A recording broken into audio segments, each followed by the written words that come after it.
क्या सायोनी घोष को भाजपा ने 5 करोड़ में खरीद लिया? क्या सायोनी घोष को जनता नहीं पैसा जरूरी है? सवाल क्यों? क्योंकि दोस्तों खबर सामने आ रही है कि भाजपा ने 5 करोड़ में ममता के साथ गद्दारी करने वाले सांसदों को खरीदा है। जी हां दोस्तों, अमित शाह ने अपनी चाणक्य नीति से ममता को खत्म करने के लिए टीएमसी सांसदों को 5 करोड़ रुपए में सेट किया है। ऐसा बहुत बड़ा खुलासा किया गया है। इधर ये खबर सामने आई और उधर ममता बनर्जी ने तुरंत सायोनी घोष को गद्दारी करने की सजा दे दी। ममता बनर्जी ने सायोनी घोष पर ऐसा एक्शन लिया कि बंगाल की सियासत में तूफान आ गया। सायोनी घोष की हालत ऐसी हो गई कि अपना मुंह छिपाकर भागने को मजबूर हो गई। तो कैसे भाजपा ने पैसों का लालच देकर टीएमसी सांसदों को खरीदा है, क्या खबर है, आपको बताएंगे। लेकिन उससे पहले कैसे सायोनी घोष ने ममता को धोखा देकर अपने पैरों पर कुल्हाड़ी मार ली है, इसकी बात करते हैं। नमस्कार, मैं हूं शिवानी पांडे और आप देख रहे हैं 4 PM। दोस्तों, जो सायोनी घोष कल तक कहती थी कि मैं चड्ढा नहीं जो चड्ढी बन जाऊं, आज जब वो चड्ढी बन गई तो ममता बनर्जी ने ऐसा तगड़ा एक्शन लिया कि जिसकी उम्मीद सायोनी घोष ने नहीं की थी। इधर सायोनी घोष भाजपा को समर्थन देने के लिए दिल्ली रवाना हुई और उधर ममता बनर्जी ने पद छीनकर सायोनी घोष के मुंह पर जवाब का तमाचा मारकर बता दिया कि उनको बगावत बर्दाश्त नहीं है। ये बात किसी से छिपा नहीं है कि ममता बनर्जी की सबसे चहेती युवा सांसद सायोनी घोष थी, लेकिन सायोनी घोष को सत्ता की मलाई ही खानी पसंद है।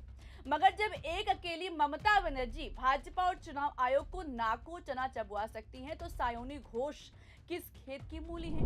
ममता बनर्जी ने सायोनी घोष को पार्टी की युवा इकाई के अध्यक्ष पद से हटाकर बता दिया कि बेशक आप भाजपा को समर्थन दीजिए, लेकिन हम आपको अपनी पार्टी का पद अब किसी भी कीमत पर नहीं दे सकते हैं। उनकी जगह पर युवा नेता अर्णव बनर्जी को नियुक्त कर दिया गया है।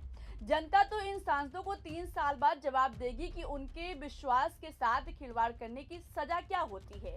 लेकिन ममता बनर्जी ने तुरंत सायोनी घोष को सजा देकर बता दिया कि विश्वासघात करने वाले नेताओं की अब उनको कोई जरूरत नहीं है। ममता बनर्जी ने साफ संदेश दे दिया कि टीएमसी में जो लोग बंगाल की जनता के साथ धोखा करेंगे उन्हें कोई जगह नहीं मिलेगी।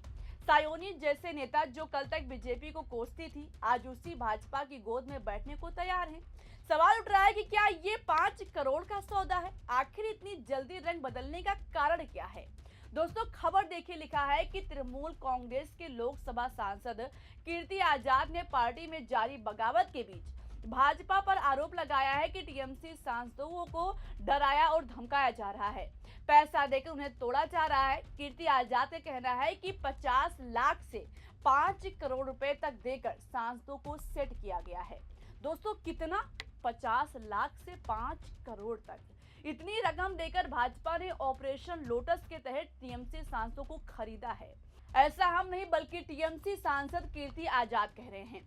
कीर्ति आजाद के बयान पर सवाल सायोनी घोष पर उठ रहा है कि जो कल तक भाजपा को भरे मंच से बेवफा बताती थी, उन्होंने क्या सच में आज 5 करोड़ के लिए ममता के साथ दगाबाजी कर दी है? क्या सायोनी घोष के लिए जनता का विश्वास नहीं बल्कि सत्ता की मलाई मायने रखती है?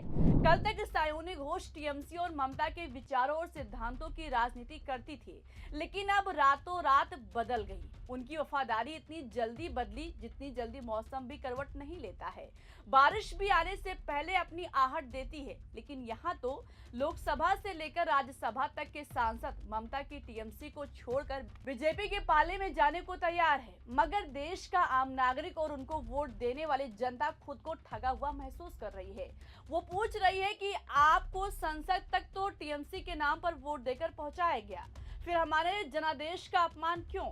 वोट तो टीएमसी के घोषणा पत्र पर मांगे गए थे, जनता ने वोट टीएमसी के सिंबल पर दिए थे, फिर अपने फायदे के लिए बीजेपी का झंडा क्यों और कैसे उठाया?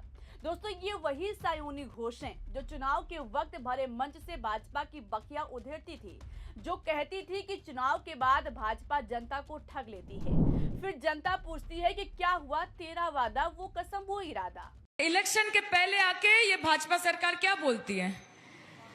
एक ही बात बोलती है ना, वादा करो नहीं छोड़ोगे तुम मेरा साथ, जहां तुम हो वहां मैं भी हूं, यही बोलता है ना। और इलेक्शन के बाद आप लोग क्या बोलते हैं? आप लोग बोलते हैं क्या हुआ तेरा वादा, वो कसम वो इरादा, सब सारे हो गए, खत्म, ओके टाटा बाय बाय खलास। तो ये सब जुमलेबाजी की राजनीति नहीं चलेगी। ये जुमलेबाजी भारतीय जुमला पार्टी है ना। लॉलीपॉप थमा देते इलेक्शन के पहले, और जब इलेक्शन खत्म हो जाए तो नीम की जो काठी होती है वो दे देते हैं हाथ में कि अपना काम बनता, भाड़ में जाए जनता। आज वही जनता सायोनी घोष से पूछ रही है कि अब आपका वो वादा कहाँ गया जो आप कहती थी कि ये सायोनी घोष है जो कभी चढ़ी नहीं होंगी, जो सायोनी घोष कल तक दूसरों के पाला बदलने पर तंज कस रही थी, जो नेताओं के दल बदलने का मजाक उड़ा रही थी। आज वही सायोनी खुद एनडीए समर्थित बागी गुट की तरफ झुक गई है। राजनीति के इस यूटर्न ने हर किसी को हैरान कर दिया है। बंगाल में टीएमसी के वोटर्स खुद को ठगा हुआ महसूस कर रहे हैं। दोस्तों, ये घटना बताती है कि राजनीति में अवसरवाद किस तरह हावी है, यानी किस कदर हावी रहता है। जुबान से निकले हुए भारी भरकम शब्द सत्ता बदलते ही कैसे हवा हो जाते हैं। आखिर ममता बनर्जी की इस सबसे भरोसेमंद फायर ब्रांड युवा नेता ने अचानक अपना रास्ता क्यों बदल लिया? क्या सायोनी घोष को जनता नहीं, ये देश नहीं, पैसा जरूरी है? अगर कीर्ति आजाद के आरोप झूठे हैं तो सायोनी घोष कैमरे के सामने आकर सभी आरोपों का खंडन क्यों नहीं करती हैं? जो कल तक कहती थी कि वो कभी बेवफा नहीं होंगी, वो आज भाजपा से वफा क्यों करके बैठ गई हैं? अगर उन्होंने भाजपा से पैसा नहीं लिया है तो सायोनी घोष जनता के सामने सच और झूठ बताने से क्यों भाग रही हैं? जब से उनके बगावत की खबर सामने आई है उसके बाद से सायोनी घोष अपना मुंह छिपाकर भागती हुई नजर आती हैं। मीडिया से बात करने से कतराती हैं, जबकि पहले सड़क से लेकर संसद के भीतर तक सत्ताधारी पार्टी बीजेपी के खिलाफ दहाड़ रही थी। सायोनी घोष की राजनीति में एंट्री ममता बनर्जी ने करवाई थी और सायोनी भी ममता की तारीफ करते हुए थकती नहीं थी। मगर जैसे ही पिछले 15 साल से पश्चिम बंगाल की कमान संभालने वाली ममता बनर्जी के हाथ से सत्ता फिसली, अपनों ने मुंह मोड़ लिया और ऐसा मोड़ा कि गुपचुप बैठकों के साथ हुलिया तक बदल लिया। जब दिल्ली में बीजेपी के केंद्रीय मंत्री से मुलाकात के बाद सायोनी घोष को एयरपोर्ट पर देखा गया तो ब्लू जींस, सिर पर टोपी, मुंह पर मास्क और काला चश्मा लगाए सायोनी घोष को देखकर ऐसा लग रहा था कि वो अपने चेहरे का 1 इंच भी दिखाना नहीं चाहती हैं और किसी को बताना नहीं चाहती हैं कि उनकी गद्दारी के पीछे की वजह क्या है।